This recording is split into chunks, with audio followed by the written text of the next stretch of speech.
over to America, and I couldn't find a product that that worked for like wavy, natural, good thick heads of hair that didn't make it crunchy or weird, but at the same time just keeping it natural. I just wanted to, because if you have a big head of hair and you want it to feel like, especially after you shampoo it, like say a couple of days later, it looks better than the day you shampooed it.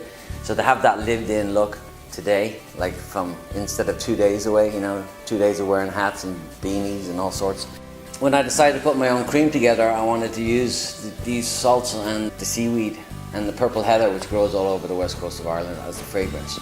And that fragrance is in all three of the products, the SKUs, and that's because it's designed to be layered. You put the Celtic seaweed spray in first as a leave-in conditioner, and then you put the cream in. It's a manipulator to you can twist it or just throw it in, and then you put the Celtic sea salt over the top, which is basically just gives it more texture. It makes it look like you just spent a day on the coast of Ireland kind of thing. I've sold it in the salon for years, a couple of years, and I can't keep it on the shelf. And anyone who buys it just wants to give it to their friends because it's so good, or the husband starts using it, or the whole family starts using it, and it's like all I get all day is people coming back in. I'm like, I need 3 jars.